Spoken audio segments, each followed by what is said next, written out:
Hey everyone, welcome back to the channel. It is a beautiful Tuesday out there, but honestly, I haven't even seen the sun today because my brain is completely fried from staying up way too late thinking about Port Charles.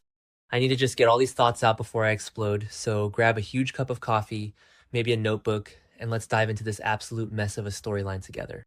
Okay, so I've been thinking about this and I just can't shake that one specific scene from the June 11th episode. Here's what's bugging me. Nina Reeves and Nathan West, or Cassius playing Nathan, are having this intense conversation, and Cassius says something that completely breaks his cover. He tells Nina that he's surprised she has become so loving and caring, and Nina just stops. You could literally see the gears grinding to a halt in her head. Wait, let me back up. Actually, no. First, I should mention why this line is so catastrophically stupid for him to say in the first place. If he was actually Nathan, he would never ever say that. Because the real Nathan was there for Nina's entire transformation. He watched her go from a literal villain to a loving mother figure. So for him to act surprised now, it's weird. Like, really weird. The whole thing is just weird. Let's backtrack to when Nina first came to town. I think it was 2014? Somewhere around there. She woke up from her 20-year coma and was incredibly manipulative. Like top-tier soap villain stuff. She pretended to need a wheelchair for way longer than she actually did, just to play on people's sympathies and spy on Silas Clay. And then, oh my god, remember when she put Ava Jerome into labor? She literally forced Ava into labor, stole newborn Avery, and went on the run to Canada with Franco. That was peak unhinged, Nina. And who was there for that? Nathan! The real Nathan lived through all that insanity. He knew exactly how crazy she was, but he also saw her slowly redeem herself over the years. He was her rock. He saw her become loving and caring years ago. So this new Nathan, acting like her being a good person, is some brand new shocking development? It makes literally zero sense.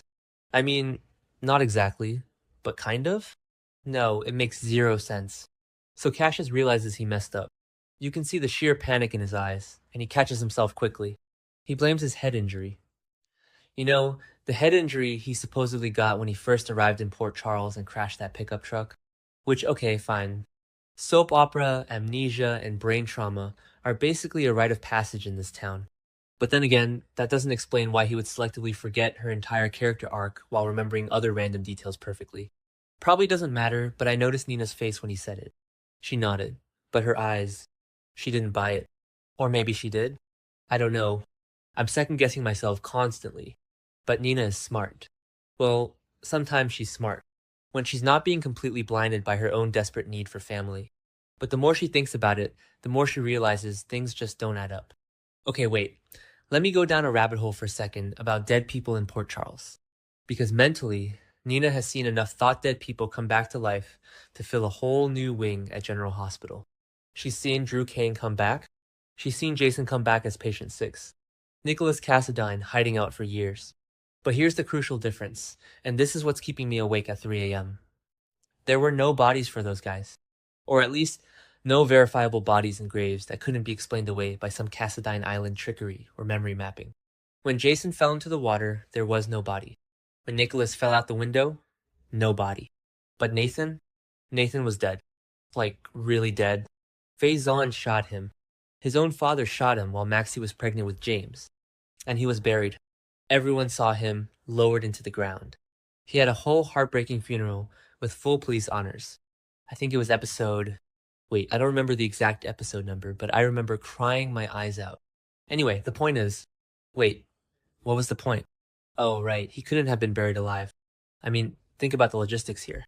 If Nathan was buried, and Cassius is now standing in front of Nina claiming to be Nathan who somehow miraculously survived, how? Did he dig himself out of 6 feet of dirt like a zombie? Did someone swap the body in the casket at the last second? Nina has to be running these scenarios in her head. She realizes the math isn't mathing. You can't just wake up from a fatal gunshot wound inside a sealed coffin under the Port Charles Cemetery and hitchhike back to town. It's physically impossible. Even for General Hospital standards, it's pushing it. Nina knows this. She has to know this. She's looking at this man, her brother, and feeling that deep, unsettling cognitive dissonance. He looks like Nathan, he sounds like Nathan, but the history is wrong. And the physics of his survival are entirely wrong. Actually, no. First, I should mention the twin thing.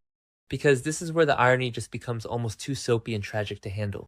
Little does Nina know her Aunt Liesel Obrecht and her cousin Britt Westbourne already know the truth about Nathan. They know he's Cassius. And sadder still, think about the generational trauma here. Thanks to Nina's mother, Madeline Reeves, Nina's own twins were separated at birth. Nell Benson and Willow. One grew up to be a psychopath who is now dead, and the other is Willow. And now we find out that the exact same thing happened to Liesel. Her twins were separated too. Cassius and Nathan. Cesar Faison hid Cassius away from Liesel for his entire life. It's like poetry, but the really depressing, twisted kind. History repeating itself in the most messed up family tree on daytime television. Wait, so Liesel knows. Britt knows. But Britt is currently on the run with Rocco Falconeri, which is a whole other chaotic storyline that I can't even get into right now without losing my mind.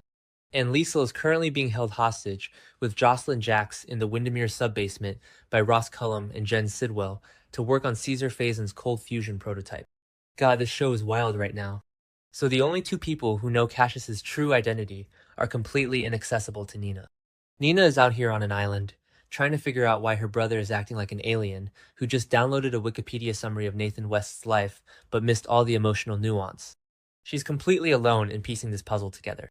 Let's talk about Cassius for a second. Why did he slip up? I mean, he's a Faison. He should be a master manipulator, right? But he's showing attachment. He's getting attached to Nathan's life, to Nathan's loved ones, including Nina, especially Nina. Think about it from his perspective. He grew up hidden, probably isolated, raised by, or at least controlled by, Cesar Faison. A total psychological nightmare. Now he steps into the shoes of a beloved Port Charles detective who had a loving sister, a beautiful wife in Lulu, a mother who adored him. Cassius is starved for that affection. He desperately wants Nina to be his sister. He wants that bond. So when he said he was surprised she was so loving, it wasn't just a careless slip of the tongue, it was Cassius marveling at the warmth he's receiving from her. He's projecting his own lack of familial love onto her. Okay, I know I just said he's a master manipulator, but hear me out. He couldn't have researched everything. That is part of Nathan's life that Cassius just didn't learn about. There was really no one he could ask who would remember Nathan as a child, except Nina. And Madeline, but she's dead. So Cassius is flying completely blind when it comes to the deep, emotional history of the West and Reeves family dynamics. He can read police reports, he can look at old photos, but he can't fake the shared trauma of Madeline's abuse or the exact timeline of Nina's redemption. That's why he keeps stepping on these emotional landmines. He doesn't know the emotional topography of Nathan's life. So what happens next? Will he confess? Cassius has already confessed who he really is to his mother, Liesel, down in that Windermere cell. Will he break down and tell Nina, the woman he's supposed to remember as a beloved older sister? I honestly think he might. He's cracking under the pressure of the lie. Plus, Jen Sidwell and Ross Cullum are breathing down his neck. He's caught up in this Windermere hostage situation. He just had to fake a beatdown to help Sidwell escape custody. The guy is stressed out of his mind. He needs an ally. And Nina, for all her faults, is fiercely loyal to her family. If he tells her the truth, that he's Nathan's twin, that Faison hid him, that he never meant to hurt them, she might actually understand. Or she might slap him across the face and call the cops. I'm literally 50 over 50 on this. But if he does confess, there's a massive catch. He's going to ask her to keep his secret. And who is the one person Nina struggles to keep secrets from or for? Willow. Her daughter. If Cassius asks Nina to keep this massive secret, it's going to put Nina in an impossible position. Especially right now, because Willow is dealing with her own absolute mess. Willow is secretly drugging Drew Kane to keep him in a locked-in state. She's trying to seduce Harrison Chase to blow up Brooklyn's marriage because Michael set a cheating trap. Wait, I'm getting sidetracked. The point is, Nina's life is already a powder keg. Dropping the my dead brother is actually his secret twin bomb into it is going to cause a massive explosion. Let's just look at Nina's current mental state. She's visiting Jack Brennan at Turning Woods, trying to form an alliance with him to get him out of there. She's worried sick about Liesel being missing, interrogating Cassius about it. She's trying to talk sense into Willow about Chase, which is like talking to a brick wall. She's passing messages to Valentine Cassadine. Her plate is entirely full. So when Nathan drops this weird comment about her being loving and caring, it's just one more piece of static in her overloaded brain. But it's the piece of static that's going to break the camel's back. Wow, mixed metaphors there, sorry. My brain is moving way faster than my typing right now. You know what I mean. It's the clue she can't ignore. I keep picturing how the confrontation is going to play out. Nina is going to go back to her Crimson office, or maybe sit at Cafe Cherie and just stare at a cup of coffee. She'll replay that conversation over and over. I'm surprised you've become so loving and caring. She'll remember the real Nathan holding her hand when she was at her lowest. She'll remember him fighting for her. And then she'll remember the casket, the dirt, the finality of it all. She's going to march right up to Cassius, look him dead in the eyes, and demand the truth. She won't let him use the head injury excuse again. She's going to corner him, and Cassius, who just wants a family so badly, is going to fold. I can feel it. I think it was episode whatever. It doesn't matter. But the buildup is totally there. Or maybe not. I don't know.